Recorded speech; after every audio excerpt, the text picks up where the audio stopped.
this may be sort of like talking about your fantasy football team, but as we're here now, finally in the month of April, as I've said, I kind of wait for the KCSN draft guide to start my full draft season.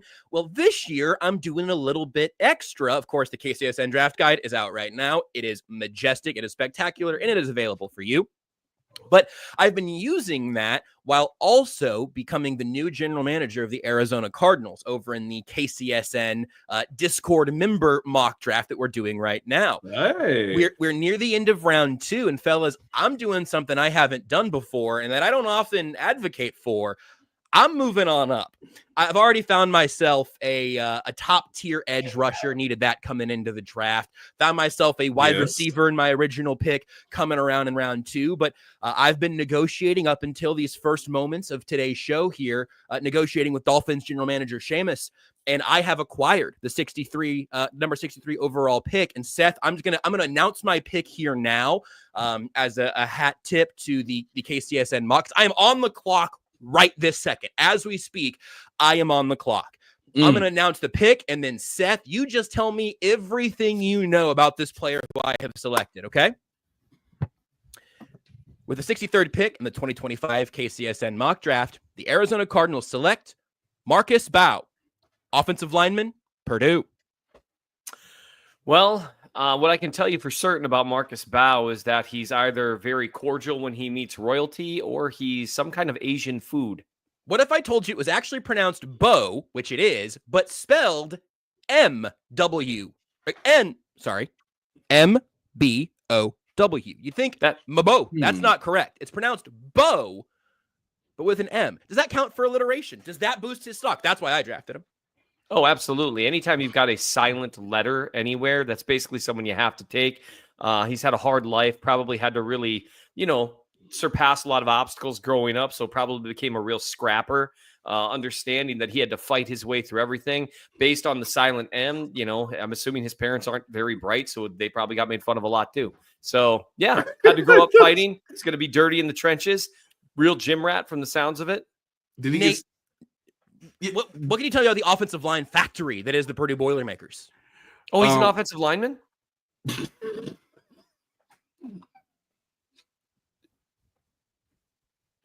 I'm Seth Keysor, and I'm here to talk to you about the NFL draft. Here's our draft expert, Seth Keysor. I can tell you they eat so many potatoes, so much meat, so many eggs. He may have been bitten by a radioactive spider, and his parents might have been murdered in cold blood. Who knows? But what I can tell you is by the spider. This guy is a grinder, okay? He sees the stone and he grinds it. This is not where I thought we'd end up, but I'm going to go over to Dane Brugler's Beast draft guide here because of what Nate just said. No. You know what I can tell you? No, you're good. But what I can tell you from Dane's draft guide, the type of nugget he adds, Bo grew up as a basketball-focused athlete and competed in travel in AAU. He started playing football in middle school, but it wasn't love at first sight. His mother wouldn't let him quit. How did he find that out? There's so many players in here. He knows all that about everybody. Dane, his mother needed a way out, and basketball wasn't gonna cut it.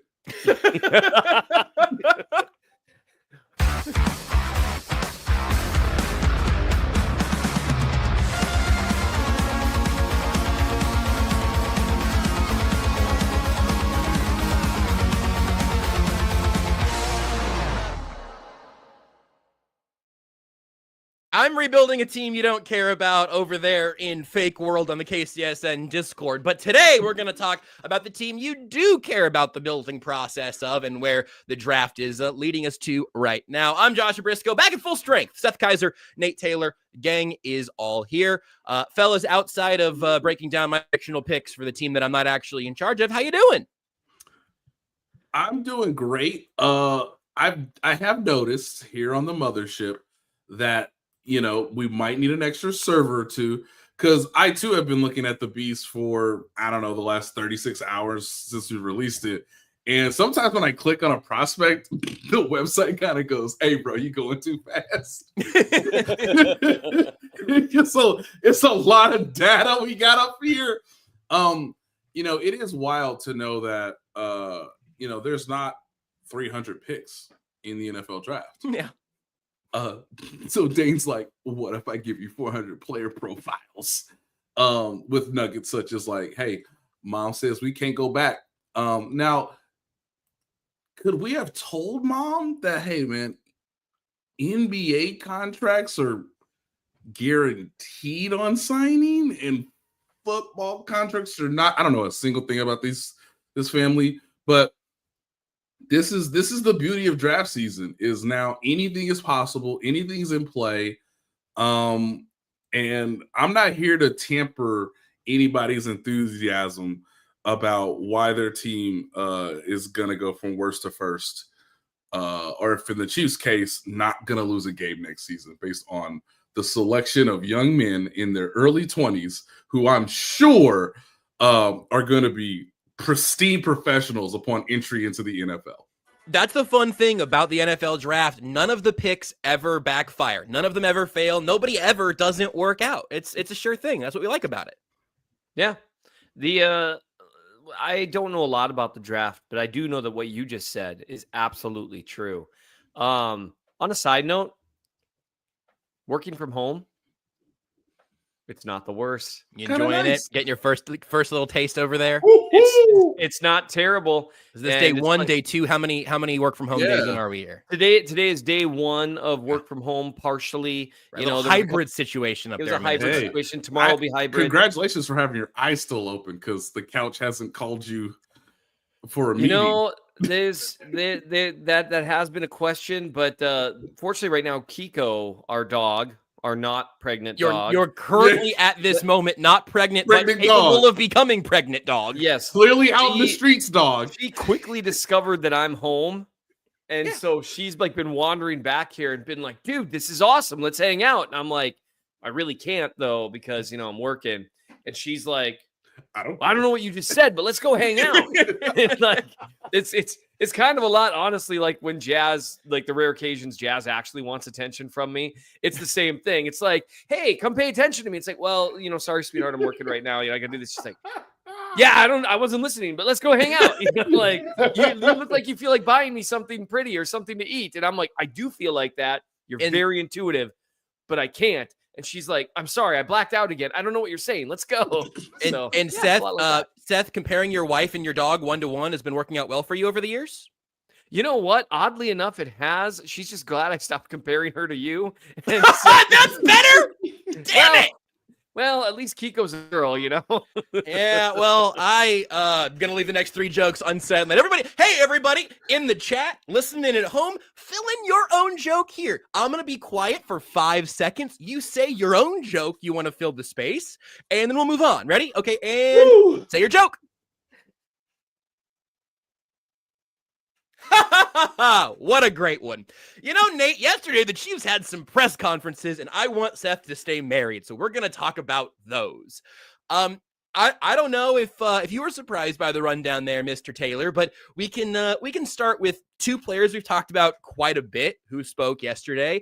And then one guy whose name we have not said on the show, who the Chiefs rolled out the red carpet for, a little Irv Smith Jr. situation, although Irv let off last season. So I don't know. He was their first free agent signing. This is still kind of odd. So if you're wondering literally, as the rundown says over there for the next topic, who is Janarius Robinson, we'll answer that question for you in a minute. I believe I think he said it's pronounced Janarius, even though it's spelled like Legarius or Thacarius with the IUS at the end, but we'll get to him in a minute. Let's talk about the 2 guys that we've got a day one starter and a real role player in Mike Edwards. Yes.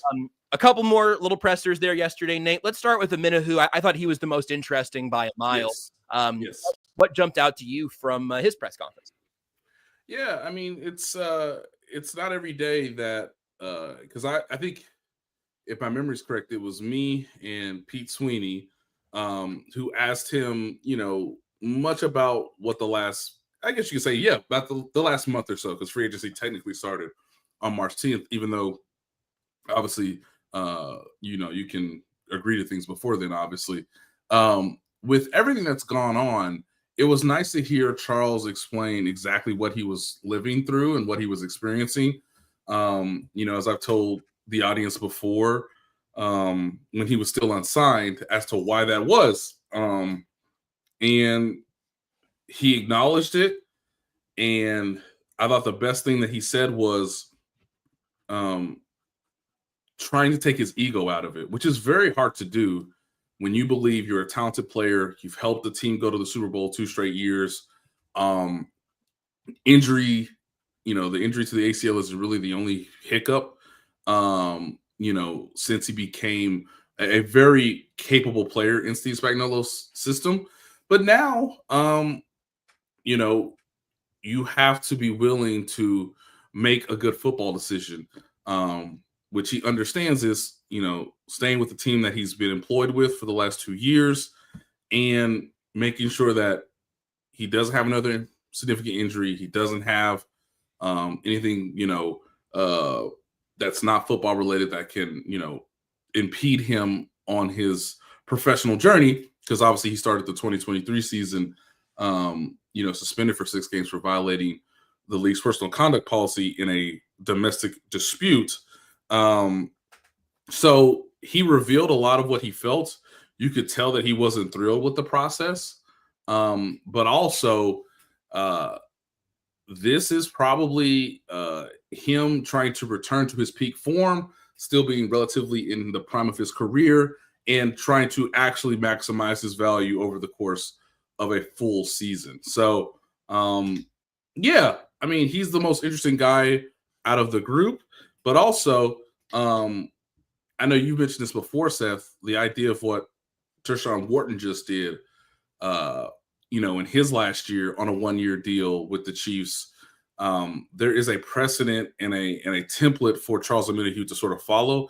And I think the Chiefs, before we discuss the draft, before we see what happens in the draft, will give him just about every chance to fulfill his wishes to have a real career memorable season, like the first real memorable season in his NFL career, which usually doesn't happen in year 7, but that is what he's going to try to accomplish next season. And go ahead if you want to take it there, Seth. I honestly couldn't tell if you were listening or not when he said Seth a second ago. So I was waiting in the liminal space to either take the ball and pass it or to take it and shoot. Go ahead. If we didn't have video, I wouldn't have said anything. But because I saw your eyes kind of looking at something else, I'm like, you know what? I just need to be ready. I still had Matthew 8:26 up on my screen. Yeah. I didn't have. What round is he going to go in? You said 8 to 26 overall. Yep.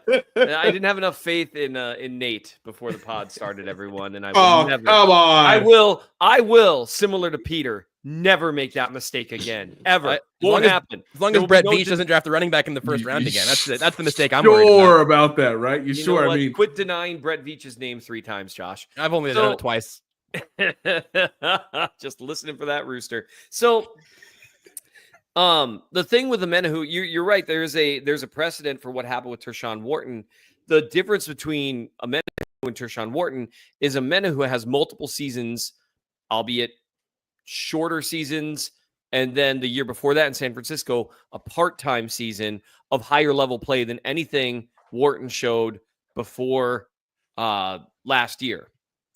And even last year, Omenihu, in my opinion, even in Turk's best year, and Omenihu not being quite as good as he was in 2023, I still think Omenihu was better. I'm so glad I'm not looking at the comments right now because Nate is just. I've got the private chat up. Everyone, I'll look at it. Oh, Judas was a system disciple. Oh God. Oh, holy smokes. Okay. Judas did have some character concerns. Sure did. That did pop up. Okay, I'm sorry. I have to look. Critical moment in the season. Let's just say that. I won't bore everyone for very long, but one of the funniest things in all of Scripture to me, okay, is that you got the 4 Gospels: Matthew, Mark, Luke, and John. John is actually written by John, one of Jesus' disciples. Whatever. Crazy. John is so mad at Judas still when he writes the Gospel of John that everything else, Matthew, Mark, and Luke, is just like, oh, Judas is one of the disciples, and he did betray Jesus ultimately. It's really a bummer. And John later on puts, when Judas is asking Jesus about, oh, we could have sold this perfume and given money to the poor. John is so petty that he feels the need to he didn't ask that because he cared. He asked it because he was stealing, and we all knew it because he was a schmuck. This is the Message translation. Yeah. That is one of the pettiest, funniest things in all of Scripture is that John, whenever he wrote that, 60 years later, is still God, I hated that guy. This is my question. This is my question, Seth, based on Scripture.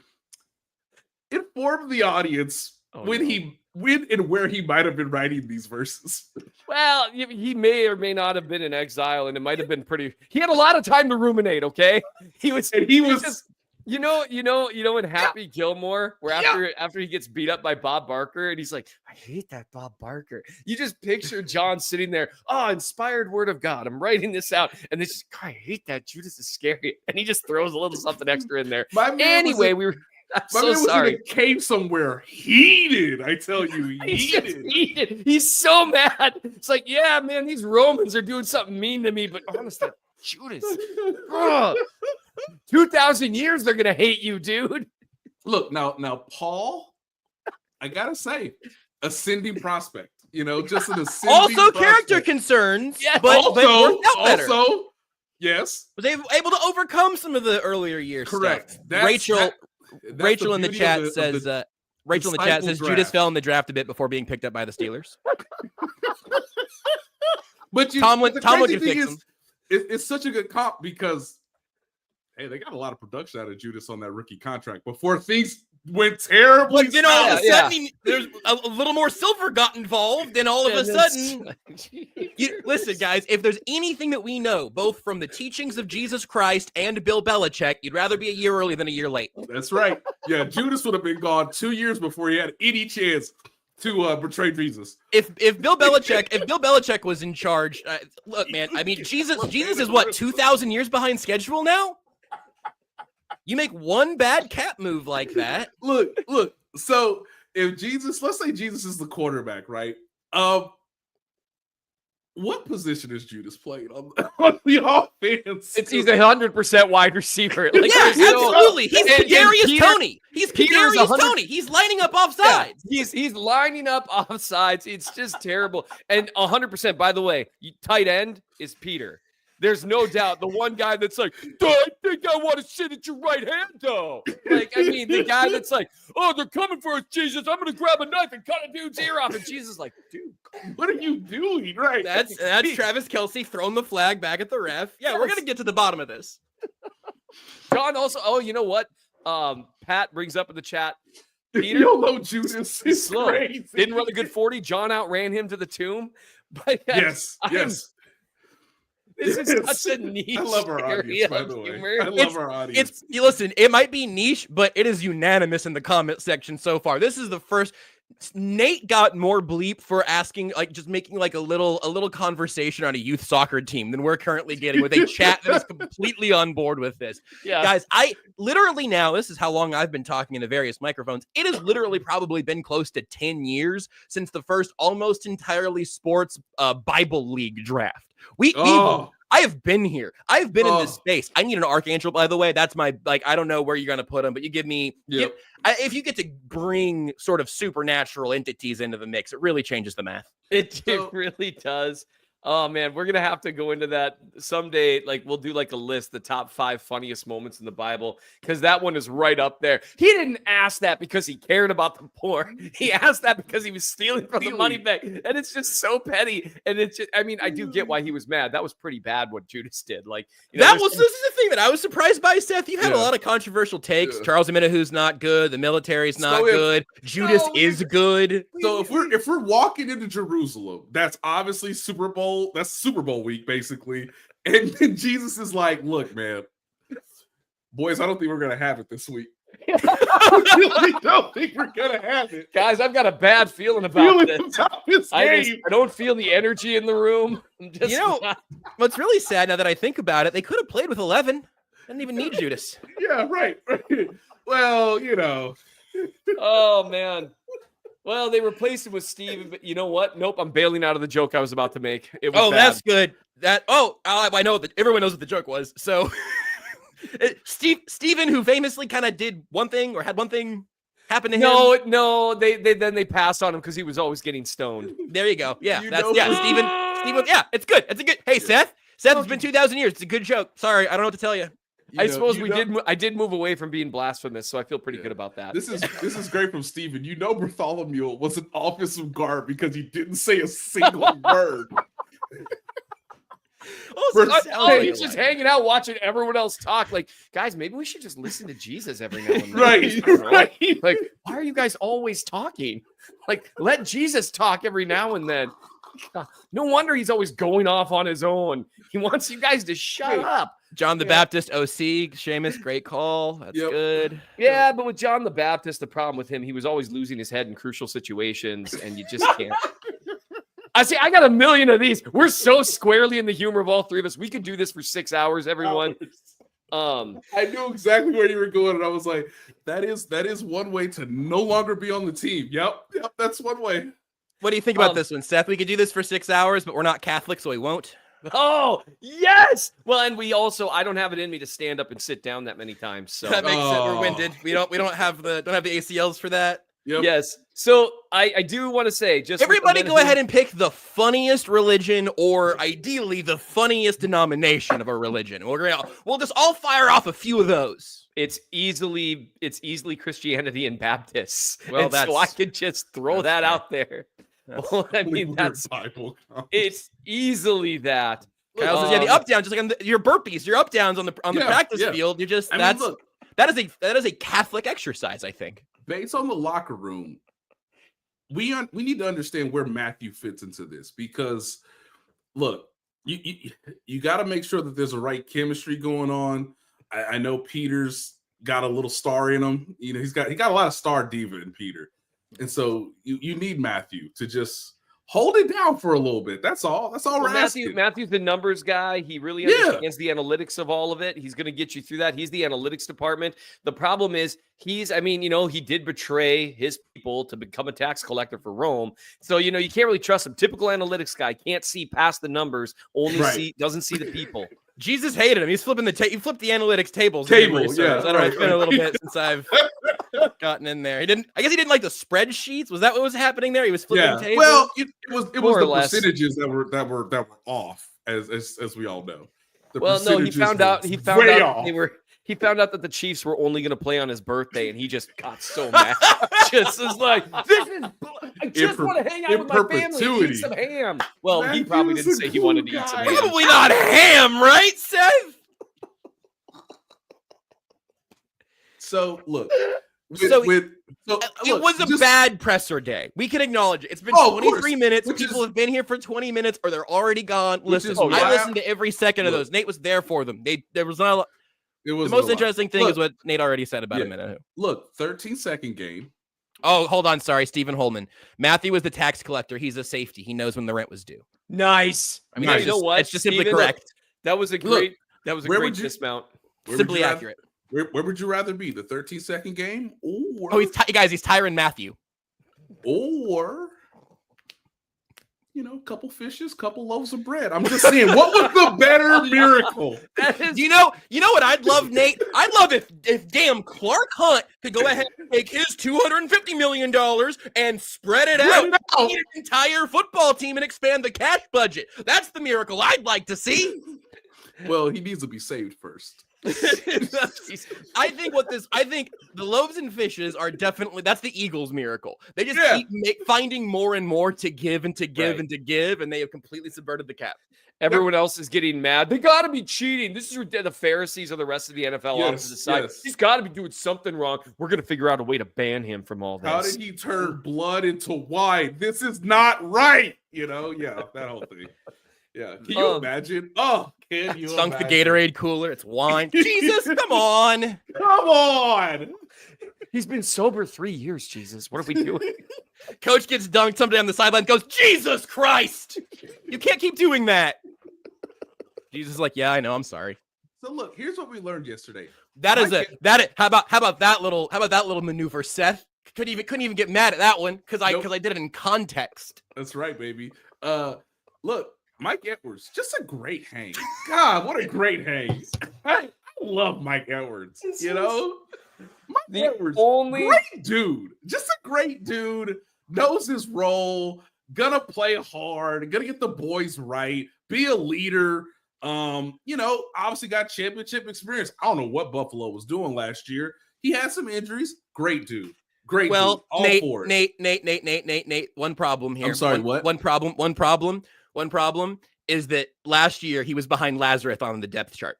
Oh, God. Looking for tickets for your next event? Tickets for Less is your #1 source. Save big on every purchase when you use promo code KCSN at ticketsforless.com. Success in real estate takes more than vision. It takes the right financial partner. When someone takes something rundown and turns it into something great, that's called a comeback story, like Brain Group. They take distressed properties here in KC, completely rework them, and then turn them into valuable real estate. But that kind of work needs the right bank behind it. Enter Emprise Bank. They're not about cookie-cutter loans. They saw Brain Group's vision, backed them, and now they're making big moves in Kansas City real estate. Talk about your partner in possible. Emprise doesn't do one-size-fits-all financing. They invest in potential and back growth. Visit emprisebank.com/KC to learn more. Emprise Bank, member FDIC, equal housing lender. Are you ready to win some real cash during the basketball playoffs? Well, check out Pick 6 from DraftKings. When it comes to basketball payouts, DraftKings Pick 6 posterizes the competition. And yeah, that includes prize picks. Hit all your picks and score higher minimum payouts on Pick 6. Plus, even more cash if you outscore the competition. Pick 6 is available in most states, including Missouri, California, Texas, Georgia, and more. New players get 50 in Pick 6 credits instantly on just a $5 entry. Here's what you got to do. Download DraftKings Pick 6 app now and use code KCSN. That's code KCSN for new customers to play $5 and get $50 in Pick 6 credits. Better payouts, bigger wins, only with Pick 6 from DraftKings. The crown is yours. Gambling problem? Call 1-800-GAMBLER. Help is available for problem gambling. Call 888-789-7777 or visit ccpg.org in Connecticut. Must be 18 plus. Age and eligibility restrictions vary by jurisdiction. Pick 6 not available everywhere, including New York and Ontario. Void where prohibited. One per new customer. Bonus awarded as non-withdrawable Pick 6 credits that expire in 14 days. Limited time offer. See terms at pick6.draftkings.com/promos. There aren't a lot of times when I will tell the audio audience that they need to come back to the video to watch an ad. But Tucker has demanded that. It's just a real good time. It's a great watch. Great work by Tucker to add another element that this show. Who knew this show needed a little extra, and we got it. So you can see Tucker's calves and some just really excellent editing as our watching audience just saw. Also, the haircut looks great, by the way, Tucker. Just Incredible. Absolute Tucker D. Franklin masterclass. The D stands for DraftKings. And director. You said this already, Nate, on Omenihu. There are a lot. The comments are still very funny, but if we keep reading, the entire show will be over before I notice it. The Omenihu thing that jumped out to me is the stuff that also jumped out to you that he really seems to. I think we knew this, but we hadn't heard him say this. Right. The message he received throughout this process was, we need to see a full season. We need to see you do this for an entire year, which he hasn't been able to do. And as he put it, I hadn't really thought about it this way. Obviously, we knew it to be true. But he said, look, I haven't played in the home opener. I think he said since year 4 going into year 7 now, right? Yeah. 2 home openers in a row and 2 first halves of the season in a row. I remain, this show loves Charles Omenihu. We've talked about Charles Omenihu a million times. But when you acknowledge the fact that he was coming off of a very serious injury, still looking more like himself than I think would have been still a win, if that's kind of convoluted. He came back looking like a better version of himself than I expected, even 9 months off the ACL, just because that spread is so significant. But I think he completely understood the message he got in free agency. And like you said, Nate, if he has a Tershawn Wharton-esque season in year 7, there might be another deal for him out there. And the way that he's played when he has been on the field suggests that there will be a deal like that, because he should have a season like that if he's able to play 16, 17, 20, 21 games. Yeah, it's so funny that he mentioned 20 and 21 games, just automatically, envisioning the Chiefs back in the Super Bowl. So it's going to be fascinating to see like if he can earn the starting role, which I think will be the biggest storyline for him in training camp and preseason. Like, hey, he's never been a full-time starter in his career too, which I still find a bit fascinating. Crazy, right? Despite his talent level. He talked about his first year with the Chiefs. He said, "My career year." That he played half a season, and that's his career year. Yeah. And what will be and I'll just do this here just so that the audience knows like what are markers for him, not just for like the incentives in his contract, but just like what would be let's say the best possible scenario. To your point, Josh, let's say he gets 16, 17 games, he starts the majority of them, doesn't have a major injury. That would mean he would have 8 or more sacks. Let's say he has 20 quarterback hits. He affects more passes at the defensive line or at the line of scrimmage, pass deflections. So let's say he has 5 or 6 of those. If he has 3 or more forced fumbles, that will be a career high as well. He's never had a fumble recovery, so he's never been he's never had an interception or a fumble recovery. So he's never been the player who's actually been the one to take the ball away from the offense. So if he just does all those things, which again, the NFL is hard, ladies and gentlemen. Let's make that very clear. But if he gets the snap counts, if he gets the full snap count, and he's next to Chris Jones and a healthy George Karlaftis. Obviously, we talked about Jerry Tillery coming in and out of the lineup based on run support or what the situation provides. Yes, you have Mike Dana, who you want to move inside, maybe on third down as well, so where you can mix and match certain matchups. They're going to blitz. Obviously, there's potential for him outside of really the Chiefs getting a top flight rookie at the defensive line position in the draft, to where he could have 8 or more sacks, couple turnovers, couple forced fumbles, and again reestablish himself as one of the better pass rushing options and I don't know if people have looked at this in a free agency class that at least projects to be very similar to what we just went through this year. Seth, this is a big blanket, a big umbrella. Is there anything else on the Charles Omenihu topic that you have not said 100 times that you want to hit before we pivot today? Just to reiterate that the key thing for him will be the full season, which Nate already said, and 2023 versus 2024. He plays like he did in 2023. He'll get a $20 million and plays the whole year. He'll get a $20 million a year contract. He'll surpass what Wharton got because he's a better player than Wharton, more consistent, etc. So that's what him and the Chiefs are hoping for, because it'd be terrific news for the Chiefs.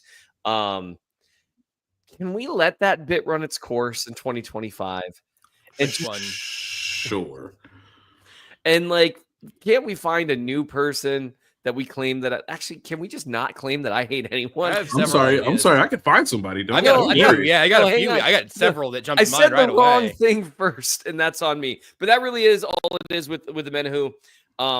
You got to play the full season. Got to show a little more explosion like you did back in 23. I assume he will. He was playing recovering last year. Fact check me on my optimism there. Did you? Because I just said that, like, I feel like he overperformed my hopes off the ACL. On game 1, Josh, they were like, he's giving us more than checks, notes, Mike Dana, Felix Anudike Uzama, Malik Herring. Hey, bro, can you go back out there? Yeah. Like, that's and so it's the front office job to not only retain him, but obviously to provide better options. And of course, I would recommend, and this is interesting too, because I know we're gonna get to the draft nuggets later. Bruh, it'll be an it'll be a miracle from God if the Chiefs are somehow able to find a offensive tackle in the first round of this draft. It's not feasible, ladies and gentlemen. So move elsewhere. and the Chiefs will probably once again prioritize the defensive line. As I think they should. So anyway, Seth, back to the difference between those the 2 years of Omenihu and if you are as optimistic, or if your optimism is even impacted by what we saw last year. I'm optimistic based on the fact that I think 2023 he was better, and that's more who he really is. It was a regular ACL tear. There's no reason to think that he won't come back. That's just usually the first year back is tough when people get hurt in the latter portion of the year. Right. Well, then let's talk about a defensive end that we all have very strong, fleshed out, well thought out opinions of. Yeah. So I mentioned this earlier. Yesterday, the Chiefs had Charles Omenihu, Mike Edwards, and Janarius Robinson speak over Zoom to the media. Now, Robinson has been on the team for a little bit. I think the news of that, it's a couple shows old. Like, that was a signing, and I don't know. I don't really think this is an oversight. I just think it's important context. That news came and went. And in the first week of April, it was never like a rundown topic because I don't even think we texted about him. I think that what we just we did not.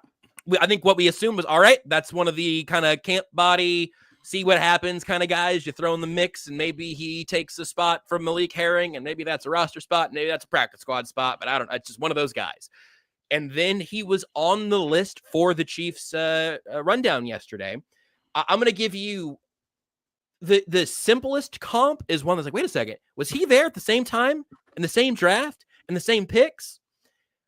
Let me tell you, just to calibrate here, Janarius Robinson was the 134th pick in the 2021 NFL draft, and he played at Florida State from 2017 through 2020. The 10 picks later that year, the Kansas City Chiefs took Florida State defensive end Joshua Brisco. 2 Florida State defensive ends that were there for the same period of time, 10 picks apart. Joshua Brisco, no longer here. Robinson, obviously, never really stuck on with one particular team for any super length of time. He spent some time with the Vikings, the Eagles, the Raiders. Now he is a Chief. He was arrested in February 2024 on suspicion of DUI. Was that after suspicion of hitting a woman while driving, right? Is that accurate? Should double check that. Not great. I think that was the end of that story. The arrest. I don't have anything further on that. Wikipedia doesn't either, for what that's worth. But he's bounced around a little bit, and him getting added to the offseason roster would not have surprised me one bit. Him getting the presser treatment yesterday, a little bit interesting. Nate, what do you make of the way the Chiefs have handled that? He's a new player on the team. And it's April. It's not just that it's April. It's not even the good part of April in the NFL calendar. It's early April. It is the time of April in the calendar where we spent the first 20 minutes making New Testament jokes. Yeah. I mean, look, that's just it. This is Irv Smith Jr. stuff, man. Man. He was first. He was batting leadoff in the offseason. This is Spags have a Florida State fetish is a crazy question. Well, no, because Joshua Brisco never saw the field, so I don't think. Look, I'll be nice to. Okay, here's the short of it, ladies and gentlemen. If we say his name in training camp, it's a great signing.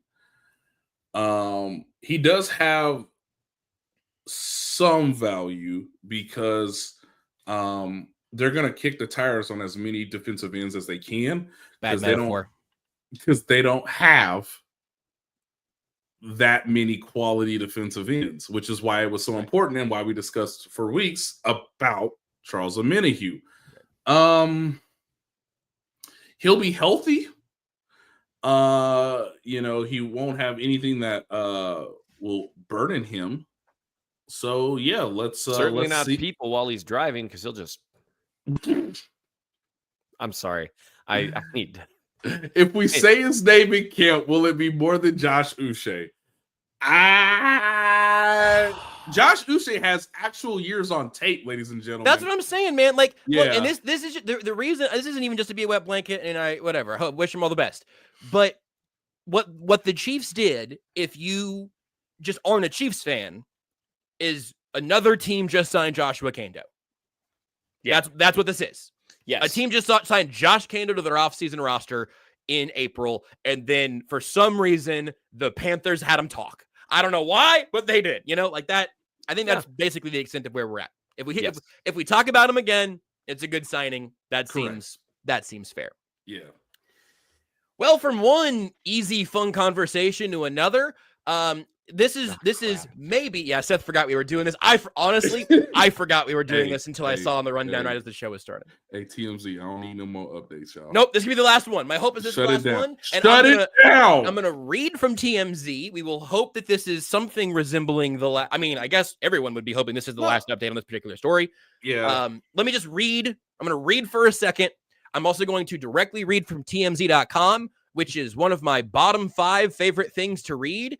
And the way that they write things there is so nuts that I'm giving the disclaimer before I don't even remember where the objectionable phrases may be.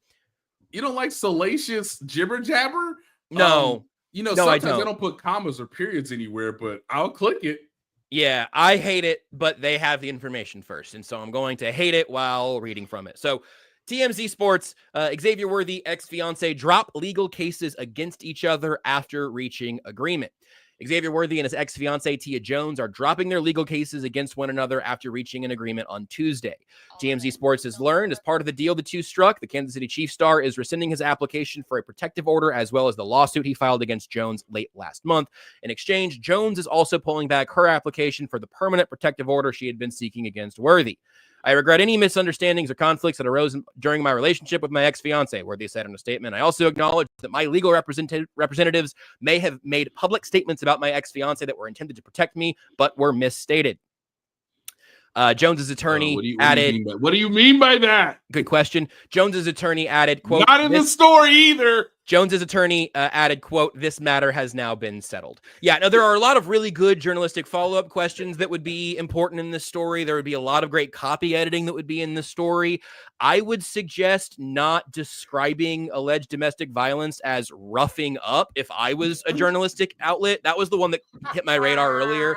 It's like, man, you have news and that's how you write about it. Anyway, listen, I'm out here bemoaning journalistic standards and copy editing in 2025. What do I know? But that's the TMZ update. Hopefully it's the last serious update. Yeah, so that's where we're at. So Seth, you're a lawyer. Exceptional today. You're a lawyer, and I've read some words that appeal to lawyers. Thoughts? Does it? That often involve lawyers. I hate the fact that I'm always. Were you just arguing in the chat about Joshua Uche while I was reading that? No.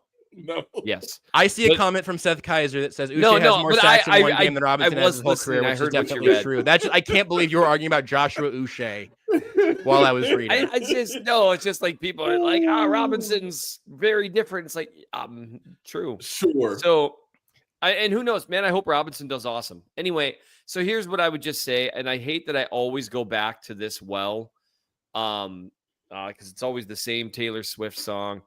I think I've seen this film before. Mm-hmm. If I had a nickel for every time a couple of people alleged that each other were assaulting each other and they were the only two in the room and it's not really known exactly what happened, and then they both were like, oh, hey, all those terrible things we said about each other that, like, she's nuts and tried to kill me with a hatchet. He's crazy and was attempting to shoot me with a submachine gun. We were just kidding. Like, I don't know what happened. My guess, if I were a betting man, is that both of them, and this is pure guess, okay? Every case is so different. My guess is both of them said some things that weren't entirely true. And it's probably for the best for both of them that they're moving on with their lives without either of them doing permanent damage to the other one's life.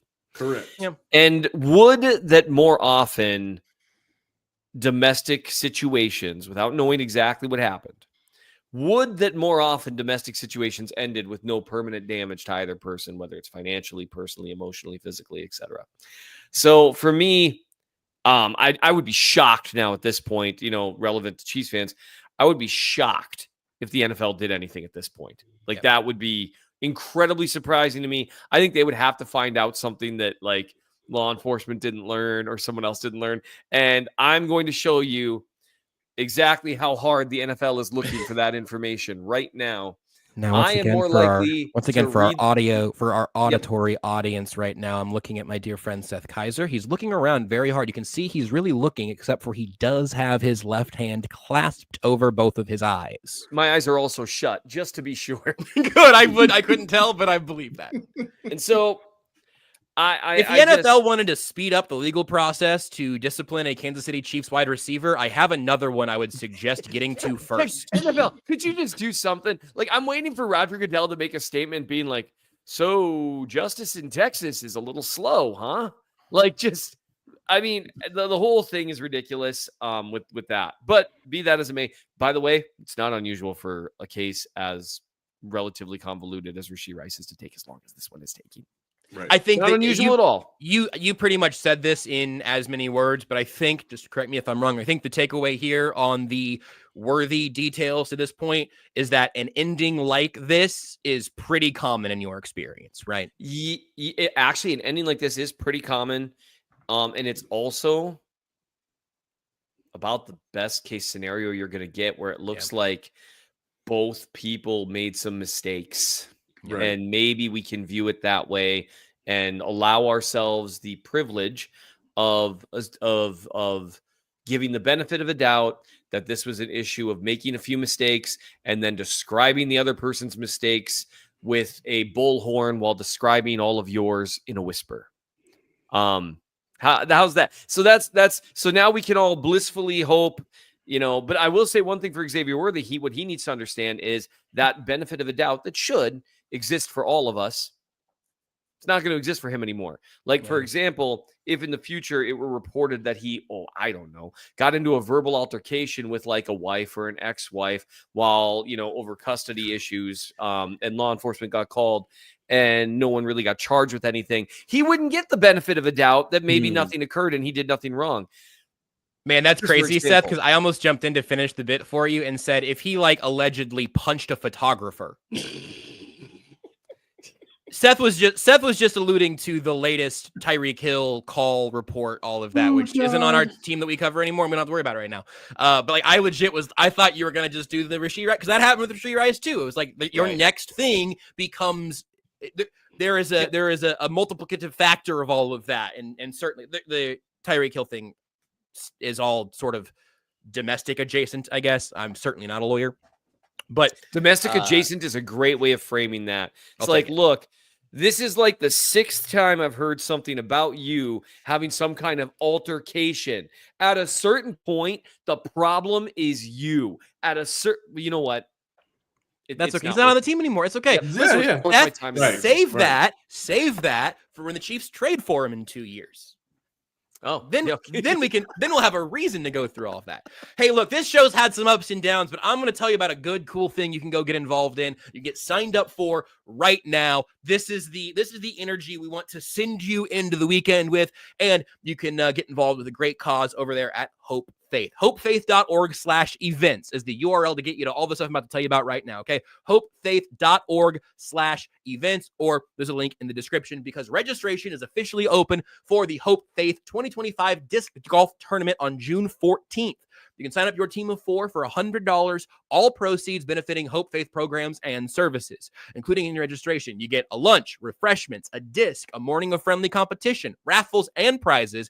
You can sign up now using the link in the description. You can go to hopefaith.org for more information, and you can help support Hope Faith and everything that they do. Hope Faith Homeless Assistance Campus is KCSN Foundation's Feed It Forward partner. Do great work, and we're happy to support them here by telling you about all that. HopeFaith.org. I was going to do that earlier in the show, actually, and it was directly up. I was going to tell people about that right after all of the fun Bible jokes, but I was like, I don't know if that's that might not be, I don't know. We're going to tell you about this later. And then the show only actually got more serious from there, shockingly enough. But appreciate the good folks over there at Hope Faith and all the good work that they do. All right, guys, we got a little bit of time left. And as we've mentioned, both the KCSN draft guide, here's another link for you, gum.co/KCSN25. That'll get you to the draft guide. Promo code Brisco sucks. Get you $1 off. It's been that way since before I worked here. And you might wonder, why is that? And that's a good question for Kent Swanson. But you can go check that out. Plus the beast from Dane Brugler over in The Athletic. 2 incredible resources. Obviously what we do here, I said we. Organization, Mark Donovan's a core 9. I helped on the draft guide. What the folks here with us at KCSN do is so special to send you through a Yes. Chiefs lens. And then what Dane does in terms of the depths that he gets to learning that this second, third round O-line prospect would have quit football if his mom didn't make him keep playing. There's so much good stuff coming from this time in the NFL. And Nate, I know you've been poring over those, and we can share some draft nuggets or some things from either around the NFL, some things we've seen recently, or some things from the draft guides. What caught your eye? Okay, guys, I found him. We found him. Found him. We found him this year. Put it in your heart. And let's pray that this man gets selected in the draft by the team that you root for, who is quarterbacked by Patrick Mahomes. Now, look, I just wrote this. It'll be in The Athletic tomorrow, I believe, because, I looked at both the KCSN guide and the draft and the beast from Dane Brugler. And you try to like merge them together. And so I'm going to do that really quickly, fellas, because, of course, let's just go through the names one more time, just so that you understand what Brett Veach and his staff is about, okay? L'Jarius Sneed, Joshua Williams, Jalen Watson, Shad Fitton, Bo Peep Keys, and Kamal Hatton. Those are your honorary below the Mason-Dixie line corners, okay? Because either those guys grew up in a state below the Mason-Dixon or they played in college below the Mason-Dixon. We have found him this year, guys. I'm so excited. Are you ready? Because Yes. now I'm going to read from both guides, Yes. which will be hilarious. Now, I usually like to say this is for a day 3 guy. He's not going in the first 3 rounds, okay? That would be easy. But of course, the greatest member of the below the Mason-Dixie line is, of course, L'Jarius Sneed taken in the 4th round. So, based on all these things, are we ready, gentlemen, to announce ready. who is our 2025 Mason-Dixon? I had one earlier. I gotta get back to corners because I think I had one that jumped out to me, but this is official. I feel like we are christening this man right now. Who is it, Nate? Here we go. I also love that Steven said Bo Peep Keys was my favorite disciple of this.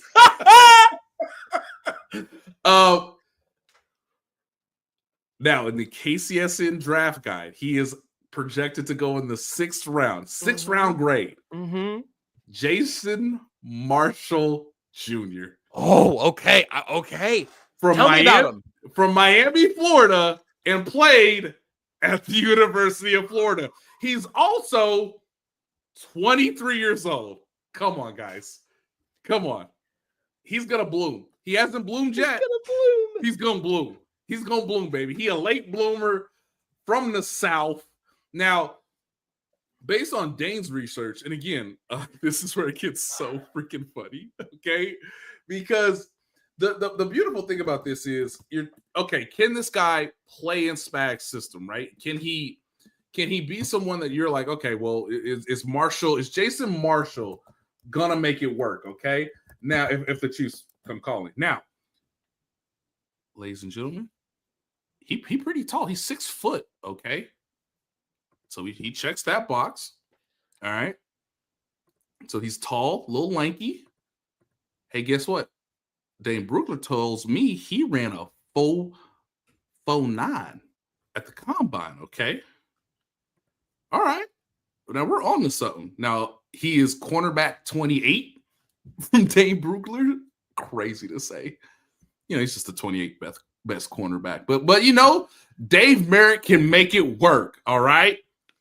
He's on the older side, and I'm going to read a direct quote from the KCSN guide. Have you gotten there yet, Josh? No, I'm keeping my second name to know. I'm going to give you another corner Seth. just want to have in the mix. Hey, Seth, it's the 6th round.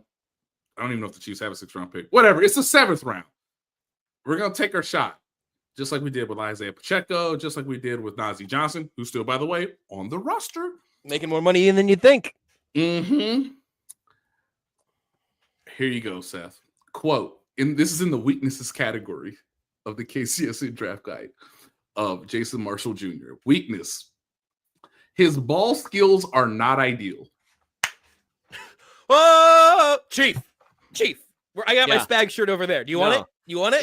Dave Merritt smoking a cigar if you can stay glued into a receiver's hip pocket until the second the ball arrives, you are a Kansas City Chief. Yep. If you even Trent McDuffie. If you frequently break up passes with your ear hole, you might be a Kansas City Chief. City Chief, right? Yeah. Even guys, Trent McDuffie, who is it's too perfect. It's too Trent perfect. McDuffie You might is be an a Chiefs objectively cornerback, yeah. awesome corner, and even he's not immune. Where it's just like, I don't know, coach. I was right there. And then the ball came down. It was this close to my face, and I was just like, oh man, look at that. You know if your wingspan's longer than your boss's lunch break, you might be a Chiefs cornerback. Right. Now I know Nate Dogg said Javarius Ward. We obviously don't want to forget about him. He was not drafted by the Chiefs. He was traded over, on a Parker Inger. Right before like cut down day or whatever. So he's like kind of honorary, but he's not. Even though he went to like Middle Tennessee State, which obviously applies. They were doing the scouting work. They knew what they. They knew. Oh yeah, they knew. Believe me, they knew. You want to know how many interceptions this man has? Jason Marshall Jr. You were the better. He only had 2. In a 4-year career, he only had 2 interceptions. He's perfect, guys. We found him. I would like to just give an honorary nomination. There's one reason it's not going to be this guy, but I would. Houston, Texas's own Western Kentucky 5th-year senior Upton Stout is really, really high on my big board. What a name! The problem is that he's not very high on the board where you measure people because he's 5'8". So he doesn't have Stout. That's he's been living. Oh, yeah, no. Sorry. Yesterday or Tuesday, I was singing Upton Stout You Up. Upton Stout You Up. You up? It's hard. It's Upton, not Uptown. I wanted to do Uptown Stout You Up. Uptown Stout You Up. Al Craig Stout You Up. I'll Craig Stout You Up. Oh no, man, Craig's gonna hate that. Oh, I know. This man played 5 years in college, guys. He's perfect. I don't even know who we're talking about anymore. But Stout, Upton Stout, 5 years in college. He's 24 years old. He's ancient, and we gotta take him. Man, Upton Stout. He's 24. That dude's got 3 kids and has been married for half a decade. Actually, Dane Brugler has the dates of every breakup he's ever experienced. So Dane Brugler is who the CIA calls when they're not sure where someone is. His heart was broken in 9th grade by his childhood sweetheart Samantha. That only fueled his desire to succeed. That's always what it is, though, right? It's like his 5'10" girlfriend broke up with him, and then he got really motivated. I don't know. She grew a couple inches, and then suddenly she was looking down on him. She's like, I can't do this, Upton Stout. And now Upton Stout's gonna stout you up. Upton Stout you up. Look, now we got our own area scout Nate Dogg in the chat who recommends Caleb Ransaw, who I did take a nice look at. Him. Where's he from? He from Tulane. Nate Dogg comes back with his scouting report that says he's the best tackler in the draft, 4.3 speed, from the South, 0 ball skills. Hey! I'm actually reconsidering your song parody here, Seth. I think you go, Upton Stout, he's a little shorter than you'd like. Like, there's a whole thing. He doesn't have great ball skills, but he'll tackle and he'll fight. Upton Stout! Oh, I thought you guys were going to come with me that time. I would, but I couldn't remember the harmony, so that was the real problem there. That's what it was? Well, the song that we were trying to parody isn't a hymn, so I was like, what are we doing? Well, Upton Stout, how short he is. But he is from the South. Born in Houston, went to Tucker, North deliver us from Shore this, please. before Western Kentucky. We'll have more found draft him nuggets, but we out. got to start here, guys. Come on. Zero. Hey, does he even know what the football looks like? Even better. His job isn't football. His job is cover. No more Shadow. snaps for Joshua than when we first begun. This is the final line for him in Praise the Lord. Dane's profile. Overall, Oh. Stout. Boy, I bet you know who's really Craig's really gonna hate this clip. Overall, Stout's lack of inches shows versus size and coverage, but so does his competitive urgency and controlled movements in all areas of the position. Take him. Take him. I love it. He's so traitsy. So traitsy. Come on, man. And if you're having an issue with a lack of inches, today's sponsor. It's brought to you. Never happened to Roman anyway. Well, the company that sold those ads said they didn't want our podcast anymore, if I remember correctly, Seth. Because we over-delivered. Which is the opposite of what Upton Stout does, given the Hey! Whoa! Is the show over? Do you want to say something funny, Nate? Hey, son. We're going to take you with the 7th round pick. Do you know what the football looks like? Perfect. You'll fit right in. Have you ever seen the ball thrown in your direction? Did you play wide receiver in high school? No. Good. No, great. good, actually. That's great. You played basketball? Fantastic. We'll take it. What do you do when the football arrives? There's a ball? You're drafted, son. The Third ball round. doesn't usually arrive at Right. the guy that I'm covering. You know what? Fair enough, folks. All Even right. better. moving on. Yeah. No, we can make that work. Oh, my gosh. Who do you think was the shortest disciple, Seth? Do we know Look- that? Or tallest disciple, for that matter? Again, this is a grown man we're talking about. Again, I cannot get over the idea of like Jason Marshall Jr. once again in the weakness category allows far too much separation, specifically on in-breaking routes. My God, is he a Kansas City Chief? Let's go. It couldn't be Peter. He seems like he had little man syndrome. Although he's a fisherman. Yeah, he's much better at breaking up passes than he is at intercepting them. Of course. He shows patience that his athletic ability has allowed him throughout Tucker, his career. wretched man that I am, who will deliver me from this podcast? One of you make a good joke to dismount and the show can be over. Go ahead. I've done enough of those today. If I make a good joke, it'll be my first one today. What do you want from me? I'm just a man. Yeah, that'll do. Simon Man. Peter did have character concerns after stabbing some people. That's good. Yeah.